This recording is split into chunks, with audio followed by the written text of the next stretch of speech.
ESP එක communicate කරන්නේ.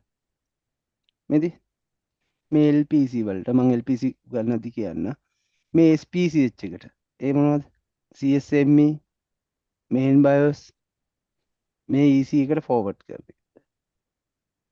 එතකොට මේකේ IO එක මොකක් කියලාද හිතන්නේ?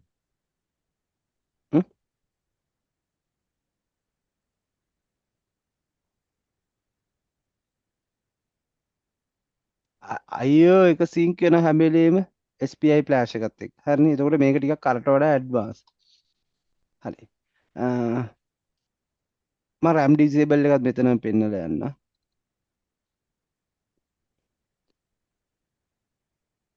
ඔයාගේ ඔන්බෝඩ් නේද? ඔකේ RAM එක ඇවිල්ලා තිබ්බේ ලුම.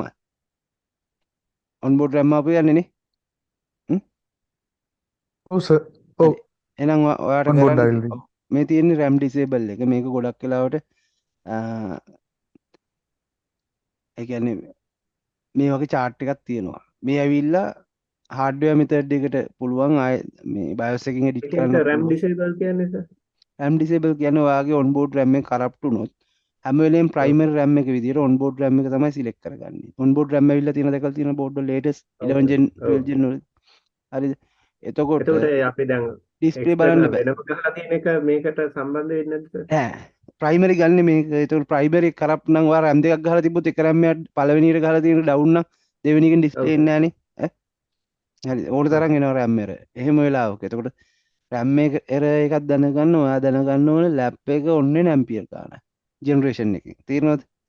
ඇම්පිය කීයද? උදාහරණයක් ඇම්පිය 600ක් ගන්නවා නම් RAM එකත් එක්ක මෙයා බෝඩ් එක අපේ ඩෙස්ක් එකේ තියෙද්දි මිලි ඇම්පියර් 600ක් ගන්නවා නම් මෙයා without RAM ගන්නෙ 400යි.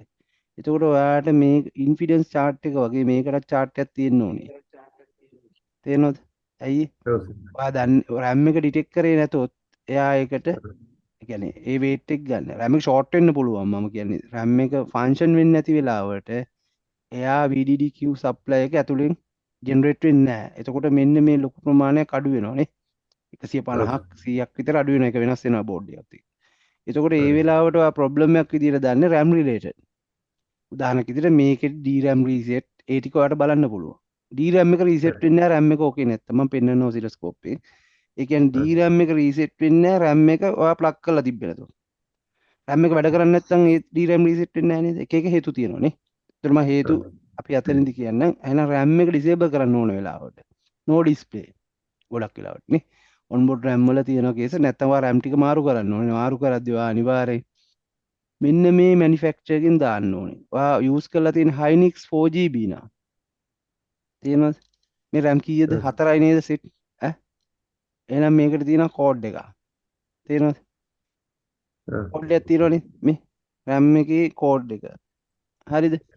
එතකොට 8GB නම් Hynix මේකද මොකක්ද කියන එක. එහෙනම් ඔයා මේ RAM disable කරන්න නම් ඔයා මෙන්න මෙතෙන්ද RAM ID 3210 කියන ටිකට supply එක 1 කරන්න ඕනේ. මේක 1 කරන්න ඕනේ, මේක 1 කරන්න ඕනේ, මේක 1 කරන්න ඕනේ, මේක 1 කරන්න.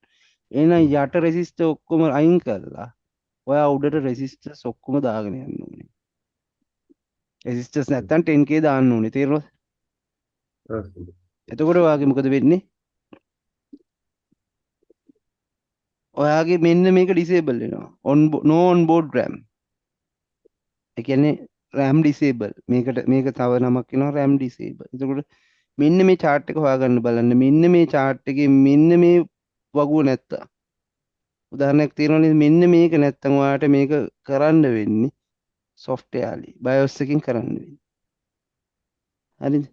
එතකොට BIOS එකේ ඔයා BIOS එකේ තියෙනව නේද මෙන්න මේ කෝඩ් එක. ඒ කියන්නේ එයා අයිඩෙන්ටිෆයි කරන RAM එකේ කෝඩ් එක දාලා තියෙනවා BIOS එකට ඉන්සර්ට් කරලා තියෙනවා. තේරෙනවද? ඒ කියන්නේ එයා දාලා තියෙන දැන්ට එයාගේ 4GB තියෙනවා නම් එයා අයිඩෙන්ටිෆයි කරගන්නේ 4GB එක නේද? මේක Samsung 4GB එක නේද? ඈ? එහෙනම් ඔයා ගහන RAM එකේ ඔයා RAM එකක් යූස් කරනවා නම් ඒක ඒ වෙනුවට ඔයා දෙන්න ඕනේ ඒ RAM එකේ ඔයා දැන් Hynix එකක් හරි මොකක් හරි ගහනවා නම් ඒක ෆික්ස්. එතකොට තේරෙනවනේ RAM ගොඩක් මාරු කරන්න බෑ ඔයාට එතකොට. ඒක එඩිට් කර ඒක ඉන්ජෙක්ට් කරන්න ඕනේ. හරිද? ඒක ටිකක් ඇඩ්වාන්ස් කේස් එකක්. මම මේ කියන්නේ සරල මේ මෙන්න මෙතන පොයින්ට් එක මම මේ කියන්න ඕනේ. RAM disable ලා. තේරෙනවනේ? මේක අනිවාර්යයෙන් ලේටස්ට් දැන් එන බෝඩ් වල Asus නම් මම හිතන්නේ 5th gen 4th 5th gen වල ඉඳන් වගේ ආවා. X 554 555 මතකයි නේද? ඔන්බෝඩ් RAM ඔව් ආවා බෝඩ් එක ඇති. එතකොට ඔව් ඔව් එතකොට ගොඩක් කේසස් ආවා ඒ දවස්වල RAM එක නින්ද නෝ ඩිස්ප්ලේ. තේරෙනවද? ස්ට්‍රක් වෙනවා. දැන් ලැප් එක ස්ට්‍රක් වෙනවා කියන්නේ. ඔයාලා RAM එක මාරු කරන්න බෑනේ නේ. වෙන RAM එකක් ගැව්වට ඒකෙන් වැඩ කරන්නේ නැහැ නේද? එහෙනම් මොකද්ද ඔයා කරන්න ඕනේ? ඔයා මේක shift කරන්න. එහෙනම් මේ ඔප්ෂන් එක දීලා තියෙන්න පුළුවන්. මේක ගොඩක් බෝඩ් වල තියෙනවා. ඒ කියන්නේ මේ තියෙන මෙමරිස් ටික ඒ ටිකට දාලා තියෙන ටික. එහෙනම් මේකේ ඔයා RAM එක අප්ඩේට් කරනවනේ මොකද්ද කරන්න පුළුවන්? මේක විතරක් එක තියන්න ඕනේ. ඒ කියන්නේ මොකද RAM ID 2 එක විතරක් high කරන්න ඕනේ. RAM ID 2 එක විතරක් high කරන්න ඕනේ. එහෙනම් අනිත් ඔක්කොටම මොකද්ද? රෙසිස්ටර්ස් එක පල්ලෙහාට දාන්න ඕනේ. අප්ඩේට් කරනවා. තේරුණාද? දැන් උදාහරණයක් ඉස්සරහට ස්ටෝරේජ් අප්ඩේට් වලදී MacBook ලගේ එහෙම අනිවාර්යෙන් ওই ස්ට්‍රැප් එක යූස් කරනවා. හරිනේ? අපි යන් අතෙන්ට ආයි. හරි.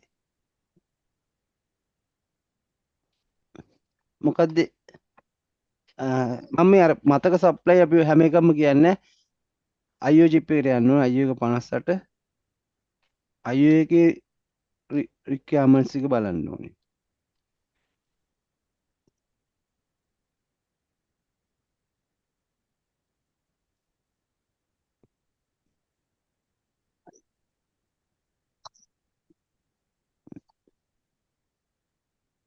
හරි. සප්ලයි එක ඕකේ මේ එතකොට තේරෙනව නේද මේක වැඩ කරලා තියෙන්නේ මොකේද? LDO වලින් මේ සප්ලයි එක වැඩ කරනවා. හරි. එහෙනම් EC reset එක මොකෙන් දෙන්න ඕනේ? SAS clock එකක් යූස් කරලාද නැහැ නේද? SAS clock එක තියෙන තැනට මොකද්ද යූස් කරලා තියෙන පොයින්ට් එක GPIO pin එකක් config කරලා. මොකද්ද? power button out එක නේද? SAS clock එක එක්ක GPI sorry එක්කෝ fix pin එක. fix pin එක මොකද්ද? 122 වෙනි pin එක. SAS clock මතක ඇතිනේ. මේ clock එක නේද? ඈ ඔව් හරි. එක්කෝ 122කට SAS clock එක දීලා තියෙනවා. නැත්තම් මේක configured by මොකෙන්ද?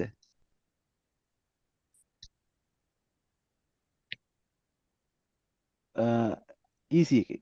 හරිද? එතකොට මෙතන power button එක out එක config කරලා තියෙන GPIO එකේ. ඒක තේරෙනවද? හරි නේද? එතකොට power button out එකට පස්සේද මේකේ power on උනේ. මතක නෑ නේ අපිට.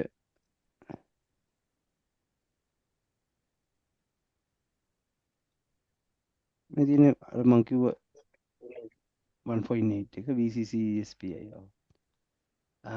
හරි. ඒක කොහොමද හොයාගන්නේ? මම බලනවා power enable දෙකක් තියෙනවා. 3V enable කියලා එකක් තියෙනවා. EC on කියලා එකක් තියෙනවා. මොකද්ද මේකෙන් කියන්නේ? supply දෙක time දෙකකට on වෙනවා. තේරෙනවද? මතකයි නේද? point එක. මම කියන point එක තේරෙනව නේද? EC on එක අපි දන්නවා මුලින් on වෙනවා. හරි. එහෙනම් මේකේ chart එකක් නැද්ද power up වෙන?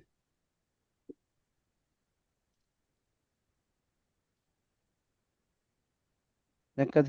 අපි EC on කියන්නේ හැම වෙලේම compiler use කරන්නේ before pressing power button. හරිද? හරි නේද? 5 always හැදුනා. හැබැයි power button එක එබුවෙන් පස්සේ මොකද්ද හැදෙන්නේ? මොකද්ද හැදෙන්නේ? 3V enable වෙනවා නේද? හරිද? එහෙනම් අංක එක මේකේ මොකද්ද මුලින්ම හැදිලා තියෙන්නේ? 5 always එක හැදිලා නේද? මම මේ ලියන්න යන්නේ නැහැ මෙතන. දැන් මේක අපි දන්නවනේ. අපි දැන් කතා කරලම තියෙන දේවල් නේ. එතකොට එහෙනම් මේකෙන් මේක හැදෙනවා. හැබැයි power button එක press කරාන් පස්සේ 3V enable හැදෙනවා. හරිද? එතකොට මේ ඇවිල්ලා අපේ සප්ලයි ටික හැදෙන විදිය 3 always හැදෙනවා අංක 1 3 always වල power good එකෙන් මතකද 3 always වල power good එකෙන් 1.8 හැදෙනවා හරිද 1.8 හැදෙනවා හැබැයි VCC auxiliary හැදෙන්නේ කොයි වෙලේටද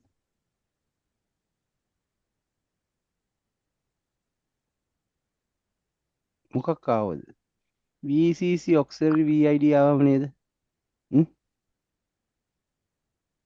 මම කියන පොයින්ට් එක තේරෙනවද මේකට පස්සේ නේද මේක හැදිලා තියෙන්නේ මේ